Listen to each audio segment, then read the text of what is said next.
we've talked about what happened at the Trump-Putin press conference, the indictments, the reactions of Republicans, and broadly speaking, we saw a change in tone. And I think part of that is not just that the establishment was shaken by watching a president publicly say on the world stage, I don't trust my intelligence service as much as I trust Vladimir Putin, which is essentially what he was saying. And whether or not he was covering for something else or not, that's a pretty stunning thing to say. I wouldn't do that to people who work for me, right? I mean, I wouldn't say my producer says one thing, but this rival YouTube show says this, or I'm going to go with them. I wouldn't do that. It's just, you don't do that publicly. It is very strange. There was a lot of people, it seems to me, taking just a couple of steps away from Donald Trump. They were staying in maybe an arm's length, or they're staying in the same room, but they had taken a couple of steps away. And I think part of that is this stuff that came out about Donald Trump over the past, or now I should say about the Russia investigation over the past week or so. Part of it is maybe like the impending trial of Paul Manafort.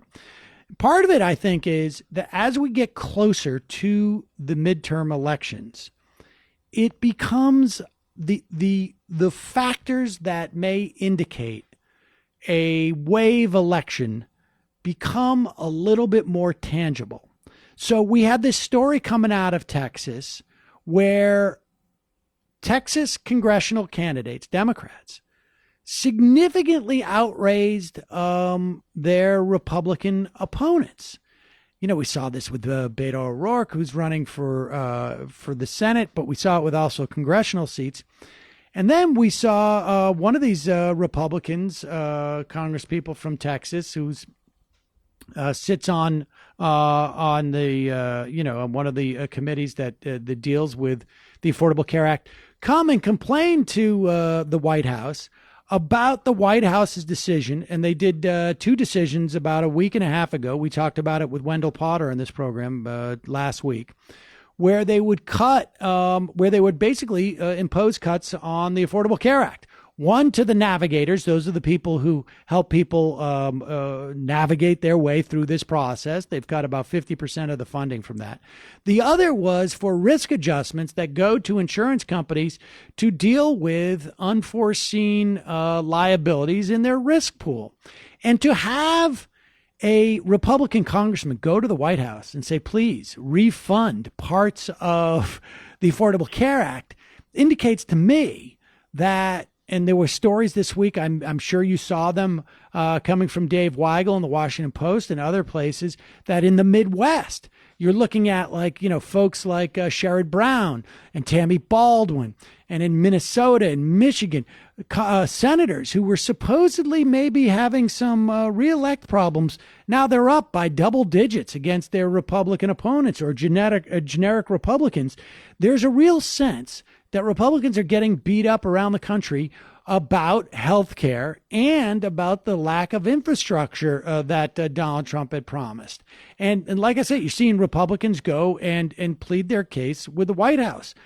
There's more of this. I mean, this Ajit Pai story, and, we can get into that, but Ajit Pai, who's the chair of the FCC, basically in a total about face regarding the Sinclair Media and Tribune Media merger deal, basically came out and said, we're going to remand this to an administrative judge, which basically is, by all accounts, is going to kill the deal, after giving Sinclair Media multiple sweetheart sort of waivers around ownership requirements. I mean, this is pretty stunning stuff. And Sinclair Media was obviously shocked. People can go back and look at a December, I'm not sure, first week or two in December, a Politico story about Jared Kushner, who had announced at that time that back in October, prior to the election in 2016 that he had struck a deal with Sinclair Media to get better media coverage. Well, we knew what the get was. We never knew what the give was. And part of that was this Tribune deal. And I think they're pretty upset about it. But I think Ajit Pai realizes, like, hey, man, I don't want to go in front of a Democratic Congress who have the ability to subpoena all my records, and find out that maybe this was a negotiated deal. There was a quid pro quo here in some way. I mean, what's your sense about this? That people seem to be running, maybe not to the hills, but they're looking for the exits. Well, it sure does. I agree with you. I mean, there's something that is shifting, and it's not too hard to figure out the fact that they realize that there really is a building wave. I mean, the fundraising alone is enough of a clue that something is not working for them. They are not able to raise money in this time of alleged Donald Trump mania. And that's a real problem for the Republicans. Now, some of that may actually be Donald Trump's fault because, as you know, he is not a party man, and he blames his Republican allies in Congress as much as he blames the Democrats for things. So, he's not a guy who is out there actually doing any real sort of party building on behalf of his own party. But having said that, I think there is, the Democrats have been saying for some time that as far as the issues were concerned in this election, healthcare is at the very top.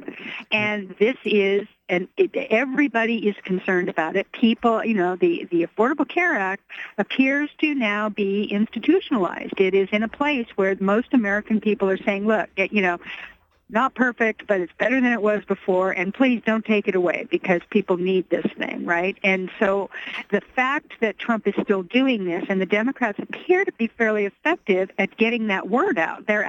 People are aware of it in these races, and clearly this has become a problem for Republicans who have to go and defend this thing, and they're not doing it, by the way. I mean, the ACA repeal didn't make it through the Congress. You recall with the dramatic night where John McCain came and gave thumbs down, which Trump reminds people at every rally that it wasn't the Congress's fault. They tried, they failed. It is Trump who is now taking this further and going beyond that point. And basically, he and his administration are, just nickel and diming the ACA to the point where it's going to become impossible. A lot of insurance companies are going to withdraw from the market, which is the whole point. They want it to fail, and Trump will be out there blaming Obama or whatever. But this is a big issue, and people are actually responding to that on. This is one that affects their personal lives. And then I think that there's this overall sense of chaos around Trump and around the Republicans and what's going on, and whether or not it's Russia or just the sense of, with the immigration battle and the kids being taken from their parents at the border in those horrible pictures and kids being put in cages. And, it's just this overwhelming sense that really does seem to be manifesting itself now as we go into the fall campaign. And, I really do sense that Republicans are feeling that. Now, I also have a feeling that deep down inside that they want the Democrats to win.